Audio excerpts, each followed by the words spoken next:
Guys, welcome back to my YouTube channel. I hope you all are good. Yes, ನಾನು last ವೀಕ್ನಲ್ಲಿ ಒಂದು video ಹಾಕಿದ್ದೆ. ನಾನು second PUC ಇವ್ಯಾಲ್ಯೂಯೇಷನ್ಗೆ ಹೋಗಿದ್ದೀನಿ ಅಂತ ಹೇಳಿಬಿಟ್ಟು ಒಂದು ವಿಡಿಯೋ ಹಾಕಿದ್ದೆ. ಸೊ ಆ ವಿಡಿಯೋಗೆ ತುಂಬಾ ಚೆನ್ನಾಗಿ ರೆಸ್ಪಾನ್ಸ್ ಬಂದಿತ್ತು. ಕೆಲವರಂತೂ ನೀವು ಯಾವ ಸಬ್ಜೆಕ್ಟ್ ತೊಗೊಳ್ತೀರಾ ಅಂತ ಕೇಳಿದ್ರು. ಇನ್ನು ಕೆಲವರು ಅಂದರೆ most of the may be students ಅನಿಸುತ್ತೆ ಅವರು. ಸೊ ಮೋಸ್ಟ್ ಆಫ್ ದ ಸ್ಟೂಡೆಂಟ್ಸ್ಗಳು ಕೇಳಿದ್ದು ಕ್ವಶನು, ಮ್ಯಾಮ್ ಪಾಸಿಂಗ್ ಮಾರ್ಕ್ಸ್ ಎಷ್ಟಿರುತ್ತೆ? 24ಗೆ ಪಾಸಿಂಗ್ ಮಾರ್ಕ್ಸಾ ಅಥವಾ 28ಗೆ ಪಾಸಿಂಗ್ ಮಾರ್ಕ್ಸಾ ಹೇಳಿ ಮ್ಯಾಮ್, ಪ್ಲೀಸ್ ಮ್ಯಾಮ್. ತುಂಬ ಜನ ಮೆಸೇಜ್ ಮಾಡಿದ್ವಿ. ಸೊ ಎಲ್ಲರಿಗೂ ನಾನು ರಿಪ್ಲೈ ಮಾಡೋಕ್ಕಾಗಿಲ್ಲ. ಸೊ ದಟ್ಸ್ ವೈ ಈ ವಿಡಿಯೋನ ಮಾಡ್ತಾ ಇದ್ದೀನಿ. ಈ ವಿಡಿಯೋದಲ್ಲಿ ಪಾಸಿಂಗ್ ಮಾರ್ಕ್ಸ್ ಎಷ್ಟಿರುತ್ತೆ, ಅಂದರೆ 80ಗೆ ಎಷ್ಟು ಪಾಸಿಂಗ್ ಮಾರ್ಕ್ಸ್ ತೊಗೊಳ್ಬೇಕು, ಜೊತೆಗೆ 100 ಮಾರ್ಕ್ಸ್ಗೆ ಎಷ್ಟು ಪಾಸಿಂಗ್ ಮಾರ್ಕ್ಸ್ ಇದ್ದರೆ ನೀವು ಪಾಸ್ ಆಗ್ತೀರಾ ಅನ್ನೋದನ್ನು ಈ ವಿಡಿಯೋದಲ್ಲಿ ತಿಳಿಸ್ಕೊಡ್ತೀನಿ. So yes, let's begin the video. Usually 100 ಮಾರ್ಕ್ಸ್ಗೆ ನಾವು 35 ಮಾರ್ಕ್ಸ್ ತೊಗೊಂಡ್ರೆ ಪಾಸ್ ಅಂತ ಎಲ್ರಿಗೂ ಗೊತ್ತಿರೋಂತಹ ವಿಷಯ ಅದು. ಬಟ್ ಇವಾಗಿನ ಎಜುಕೇಷನ್ ಸಿಸ್ಟಮ್ನಲ್ಲಿ 100 ಮಾರ್ಕ್ಸ್ಗೆ ಎಲ್ಲೂ ಕೂಡ ಇಲ್ಲ. ಬದಲಾಗಿ ನಾವೇನು ಮಾಡ್ತೀವಿ, 20 ಮಾರ್ಕ್ಸು ಕಾಲೇಜ್ ಕಡೆಯಿಂದ ಇಂಟರ್ನಲ್ಸ್ ಅಂತ ಹೇಳಿ ಕೊಡ್ತಾರೆ. ಇನ್ನು ರಿಮೈನಿಂಗ್ 80 ಮಾರ್ಕ್ಸ್ಗೆ ನಾವು ಥಿಯರಿಯನ್ನು ಬರೀತೀವಿ. ಎಸ್ಪೆಷಲಿ ಕಾಮರ್ಸ್ ಮತ್ತು ಆರ್ಟ್ಸ್ ಸ್ಟೂಡೆಂಟ್ ಮಾತ್ರ 80 ಮಾರ್ಕ್ಸ್ಗೆ ಥಿಯರಿ ರೂಪದಲ್ಲಿ ಎಕ್ಸಾಮನ್ನು ಬರೀತಾರೆ. ಇನ್ನು ರಿಮೈನಿಂಗ್ 20 ಮಾರ್ಕ್ಸು ಕಾಲೇಜಲ್ಲಿ ಇಂಟರ್ನಲ್ಸ್ ಅಂತ ಹೇಳಿ ಕೊಡ್ತಾರೆ. ನಿಮ್ಮ ಇಂಟರ್ನಲ್ಸ್ ಮಾರ್ಕ್ಸು ನಿಮ್ಮ ಲೆಕ್ಚರರ್ಸ್ಗಳು ಕೊಡೋದೇ ಆಗಿರುತ್ತೆ.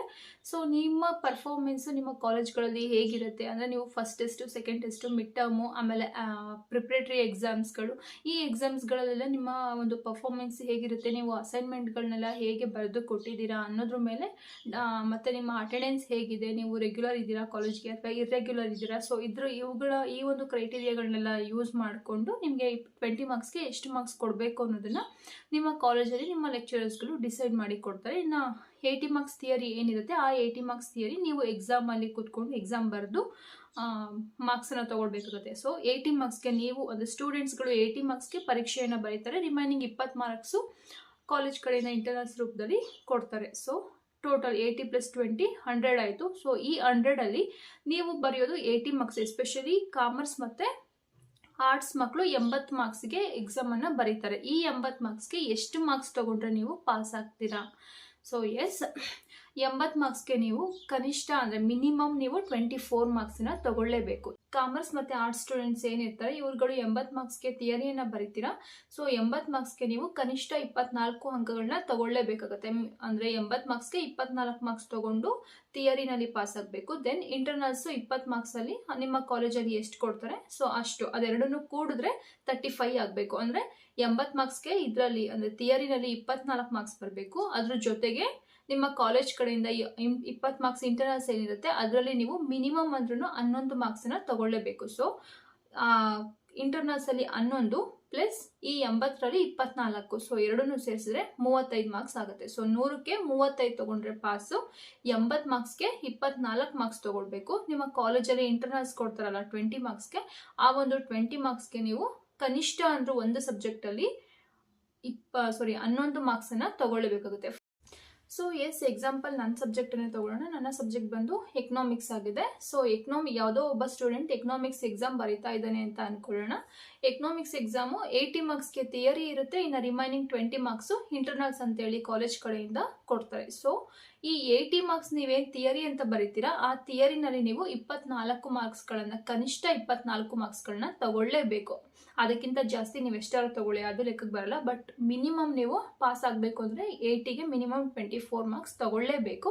ಇನ್ನು ಇಂಟರ್ನಲ್ಸ್ 20 ಮಾರ್ಕ್ಸ್ ಏನಿರುತ್ತೆ, ಆ 20 ಮಾರ್ಕ್ಸಲ್ಲಿ ಮಿನಿಮಮ್ ಅಂದರೂ 11 ಮಾರ್ಕ್ಸ್ ನಿಮಗೆ ಬರಲೇಬೇಕು. ಸೊ ಅದರಲ್ಲಿ 11 ಅಂದರೆ ಇಂಟರ್ನಲ್ಸ್ 11 ಪ್ಲಸ್ ಇದು 80 ಮಾರ್ಕ್ಸ್ಗೆ 24 ಮಾರ್ಕ್ಸ್ ತೊಗೊಂಡಿದ್ರೆ ಇದೆರಡನ್ನು ಕೂಡಿದ್ರೆ 35 ಆಗಬೇಕು. 80, 20, 100 ನೀವು ಬರೆಯೋದು 80 ಮಾರ್ಕ್ಸ್ಗೆ. So 80 marks internals 20, total count ಮಾಡಿದ್ರೆ 100 ಮಾರ್ಕ್ಸ್ ಆಗುತ್ತೆ. ನೀವು ತೊಗೊಳ್ಬೇಕಾಗಿದ್ದು 100 ಅಂಕಕ್ಕೆ 35 ಅಂಕ ತೊಗೊಂಡ್ರೆ ಪಾಸ್ ಆಗ್ತೀರ. ಸೊ 80ಕ್ಕೆ 24 ಮಾರ್ಕ್ಸ್ ತೊಗೋಬೇಕು. ಇನ್ನು ಇಂಟರ್ನಲ್ಸು 20ಕ್ಕೆ ಕಾಲೇಜ್ ಕಡೆಯಿಂದ ನಿಮಗೆ ಮಿನಿಮಮ್ ಅಂದ್ರೂ ಕಡಿಮೆ ಅಂದ್ರೂ 11 ಮಾರ್ಕ್ಸನ್ನು ಕೊಡಬೇಕು. ಇದೆರಡನ್ನೂ ಸೇರಿಸಿದ್ರೆ 24 + 11 ಸೇರಿಸಿದ್ರೆ 35 ಆಗುತ್ತೆ. ಸೊ ಆಗ ನೀವು ಪಾಸ್ ಆಗ್ತೀರಾ. ಸೊ ಎಸ್, ನಿಮಗೆ ಅರ್ಥ ಆಗಿದೆ ಅಂದ್ಕೊಂಡಿದ್ದೀನಿ. ಕನ್ನಡ, ಇಂಗ್ಲೀಷು, ಹಿಸ್ಟ್ರಿ, ಆಮೇಲೆ political science, sociology, economics, accounts ಇದೆಲ್ಲ ಸೇಮ್ ಆಲ್ಮೋಸ್ಟು 24 ಮಾರ್ಕ್ಸ್ ತೊಗೊಳ್ಳೇಬೇಕು. ಬಟ್ ಸೈನ್ಸ್ ಸ್ಟೂಡೆಂಟ್ಸ್ಗೆ ಬೇರೆ ಆಗುತ್ತೆ. ಸೊ ಎಸ್, ಕಾಮರ್ಸ್ ಮತ್ತು ಆರ್ಟ್ಸ್ ಸ್ಟೂಡೆಂಟ್ಸ್ಗೆ ಅರ್ಥ ಆಗಿದೆ ಅಂದ್ಕೊಂಡಿದ್ದೀನಿ. ನೀವು ಕಾಮರ್ಸ್ ಮತ್ತು ಆರ್ಟ್ಸ್ ಸ್ಟೂಡೆಂಟ್ಸ್ಗಳು ಯಾರಿದ್ದೀರಾ, ಸೊ ನೀವುಗಳು Kannada English, history, political science, sociology, accounts, business, economics. So ಇವುಗಳಲ್ಲೆಲ್ಲ ನೀವು 20 ಮಾರ್ಕ್ಸು ಇಂಟರ್ನಲ್ಸ್ ಇರುತ್ತೆ. ಇನ್ನು 80 ಮಾರ್ಕ್ಸ್ಗೆ ಥಿಯರಿ ಬರೀತೀರಾ. ಸೊ 20 ಮಾರ್ಕ್ಸ್ಗೆ ನೀವು ಮಿನಿಮಮ್ ಅಂದ್ರೂ ಕಾಲೇಜ್ ಕಡೆಯಿಂದ ನಿಮಗೆ ಪರ್ ಸಬ್ಜೆಕ್ಟು 11 ಮಾರ್ಕ್ಸನ್ನು ಕೊಡಬೇಕಾಗುತ್ತೆ.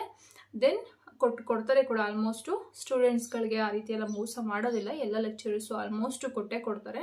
20 ಮಾರ್ಕ್ಸ್ಗೆ ಮಿನಿಮಮ್ ಅಂದ್ರೂ 11 ಮಾರ್ಕ್ಸ್ ಕೊಟ್ಟಿರ್ತಾರೆ. ಮಿನಿಮಮ್ 11, 12, 15, 18 ಕೆಲವೊಬ್ಬರಿಗೆ ತುಂಬ ಚೆನ್ನಾಗಿ ಓದಂತಹ ಮಕ್ಕಳಿಗೆ ಔಟ್ ಆಫ್ ಔಟ್ ಕೊಟ್ಟಿರ್ತಾರೆ.